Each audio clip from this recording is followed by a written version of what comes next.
बहुत सारे भक्त मेहंदीपुर जाते हैं। मेहंदीपुर जाने के बाद वो वहां देखते हैं बहुत सारे ताले लगे हुए होते हैं। आपने देखा होगा वहां पर ताले लगे होते हैं, बहुत सारे लोगों ने लगा रखे होते हैं। लेकिन क्या ताले लगाने चाहिए, क्या ताले नहीं लगाने चाहिए, ताले के पीछे का क्या होता है, पहले तो इस बात को देखिए। वहां पर बहुत सारे धागे बंधे होते हैं, आपने ये भी देखा होगा। और आपने ये देखा होगा कि मेहंदीपुर के वहां पर झंडे भी टांगे हुए होते हैं। ये क्या परिस्थिति होती है, किस प्रकार से वहां पर प्रयोग किया जाता है, ये सवाल जानना चाहते हैं बहुत सारे भक्त। जब मेहंदीपुर बालाजी में जाते हैं तो हम देखते हैं कि संकट को कैद करवाते हैं। कैद करवाने के भी तरीके होते हैं, और हमारे साथ जितने भी भक्त गए हैं, मैंने आज तक, हमारे गुरु ने नहीं कराया, हमने भी नहीं कराया, कभी ताले का प्रयोग नहीं किया। हमेशा हमें एक ही बात देखिए, आत्मा अजर है, आत्मा अमर है, आत्मा को ना कोई शस्त्र काट सकता है, और आत्मा को ना कोई अग्नि जला सकती है, आत्मा को ना कोई पानी भिगो सकती है, और आत्मा को ना कोई हवा उड़ा सकती है। आत्मा अजर है, आत्मा अमर है। आत्मा को केवल बदला जा सकता है, उसके अंदर बदलाव लाया जा सकता है माहौल के द्वारा। अगर आप कभी, आपके अंदर आपने देखा होगा बहुत सारे जो भक्त हैं, वो आप कई बार चौकी पर गए होंगे, उन्होंने आपको एक तबीज बना के दे दिया। तबीज बना दिया, आपने तबीज पहन लिया, फिर वो तबीज जो होते हैं वो खंडित हो जाते हैं। होली और दीपावली पर वो तबीज खंडित हो जाते हैं। फिर क्या होता है, जब आप फिर से आप दोबारा, अगर आपने दोबारा दीपावली पर या होली पर उस तबीज को नहीं बदला, 15 दिन पहले 15 दिन बाद तक उन तबीज को बदलना जरूरी होता है। अगर आपने नहीं बदला तो आप, जो नकारात्मक शक्तियां आपसे दूर रह रही थी, वो चिढ़ के मारे आपके ऊपर कई गुना ज्यादा ताकत से अटैक करते हैं, कई गुना ज्यादा से ताकत से हमला करते हैं। फिर आप कहते हो कि अब हम तो ठीक थे, फिर अचानक से हमारे साथ ऐसा क्या हो गया कि हम एकदम से बीमार हो गए। आपने क्या करा, तग्गे तबीजों के अंदर आ गए। तग्गे और तबीज तब पहनने चाहिए जब आपका पक्का काम हो जाए। अभी तो तग्गे तबीज पहनने की आपको आवश्यकता नहीं होती। आप देखेंगे बहुत सारे, कई सारे तबीज पहने होते हैं, कई सारे वो पहने होते हैं, तो ये खंडित हो जाते हैं दीपावली और होली पर। और अब देखिए, ये जो तबीज है, आप काम करें पक्का। पक्के वाला काम जो होता है वो मेहंदीपुर में जाके होता है, ना कि तग्गे तबीजों से होता है। आप देखिए, सोच के देखिए। आप, मैं एक उदाहरण दे रहा हूं, आप सोचिए, आपको किसी चीज से दूर किया जा रहा है और वो चीज आपको ढूंढ रही है, और अचानक से वो आपके गले से उतर जाए, वो चीज सदा आपके साथ घूम रही है, और आप देखो उस वक्त आपकी हालत क्या होगी। वो आपके शरीर में प्रवेश कर जाएगी। या आपने कई बार फिल्मों में देखा होगा कि दरवाजा से बांध रखा होता है, और किसी ने दरवाजा खोल दिया तो वो बहुत ही उग्र रूप में आकर के आक्रमण करती है, वो आजाद हो जाती है, फिर उसे बांध पाना बड़ा मुश्किल हो जाता है।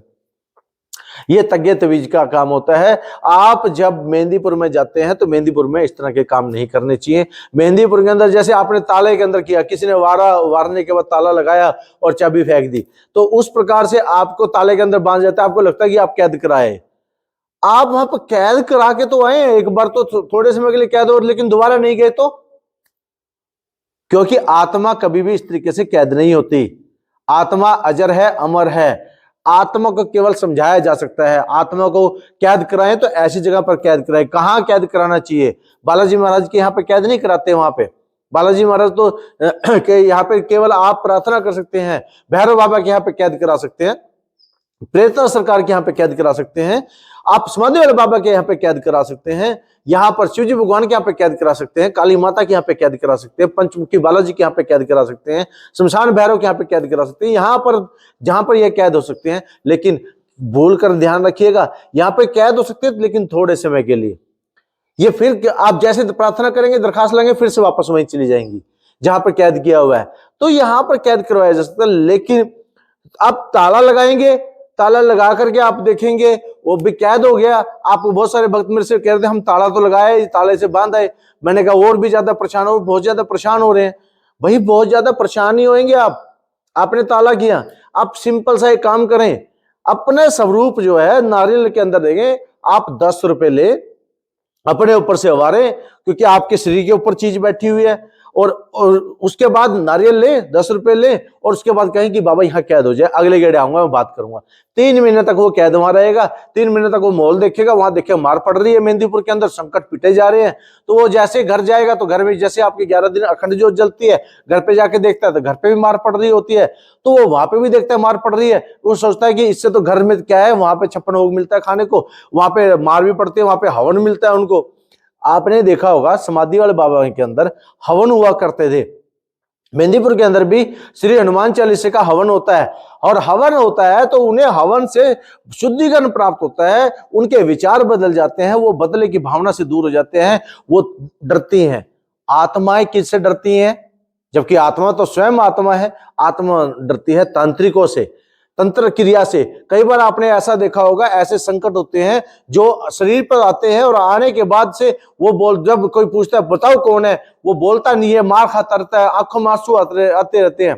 इसका मतलब है वो वचन बंद करके भेजा हुआ संकट है, और वचन बंद कर करके मार खा जाएगा, मर जाएगा, पीड़ा में रहेगा, कष्ट में रहेगा, पर बोलेगा नहीं। ऐसे वक्त में हाँ, उसको वहां छोड़ा जा सकता है माहौल में। वो वहां जैसे आप मेहंदीपुर लेके जाते हैं, वो वहां से मुक्त हो जाता है। तो इसीलिए, और जो बहुत सारे भक्त हैं वो क्या करते हैं, ताला लेते हैं, ताले को 7 बार मारते हैं और कहते हैं इस ताले को बांधा वहां पे। ऐसा करने से क्या होगा, संकट जो है कैद नहीं होता। ये ध्यान रखिए, आपने अगर बांधे हैं तो आप खुद बता दीजिए अगर आपको कैद हुआ होगा। संकट कभी भी नहीं होता। संकट, और सबसे पुराना धाम अगर एक ही धाम है वो है बालाजी मेहंदीपुर धाम। मेहंदीपुर धाम के अंदर बाल स्वरूप में विराजमान है, और संकटों के साथ खेलते हैं वो। कभी इस संकट के साथ खेल देते हैं, कभी इस संकट के साथ खेल देते हैं, कभी इस संकट के साथ खेल देते हैं, उछाल देते हैं वो संकटों को, और उछालने के बाद उन्हें दूत बना देते हैं। फिर वो सेवा करते हैं बाबा की, और वहां पर हर एक कोई लंगर में सेवा कर रहा होता है, कोई किसी प्रकार से सेवा कर रहा होता है। वहां इस प्रकार से करना चाहिए। और आपने देखा धागे बांध लेते हैं। हाँ, बालाजी के दरबार में जो लोग धागे बांधते हैं वो मनोकामना के लिए भी धागे बांध सकते हैं। मनोकामना पूर्ति के लिए जो धागे बांधे जाते हैं, वो धागे बांधे जाते हैं, वो धागे भी काम करते हैं। तो इस प्रकार से बाबा के दरबार में जाएं तो आप सामने बिल्कुल जाकर के एक धागा बांधें। अगर धागा बांधना है तो मनोकामना के लिए धागा बांधा जा सकता है। वहां धागा जाए, और जब जाए तो कहे बाबा मैं मनोकामना मेरी पूर्ति हो चुकी है। फिर उस धागे को खोले और फिर से वहां पर स्वामणि चढ़ाए। धागा खोलने के बाद स्वामणि चढ़ाए। ऐसे वहां का विधि विधान है। आशा करते हैं आपको ये वीडियो, ये जानकारी समझ में आई होगी। ऐसे वीडियो को लाइक करें, शेयर करें, सब्सक्राइब करें। बालाजी की संपूर्ण जानकारी के लिए गुरु के यूट्यूब चैनल गुरु के धाम पर आप जाकर देख सकते हैं। वो सहारा कैसे बनता है, सारी जानकारी हमने उपलब्ध कराई हुई है। जाने से पहले करे काम, जाके करे काम, आके करे काम, ये सारी की सारी वीडियो यूट्यूब चैनल पे है। आप यूट्यूब चैनल पे जाकर देखिए गुरु के धाम पर। जय श्री राम, जय बालाजी महाराज की।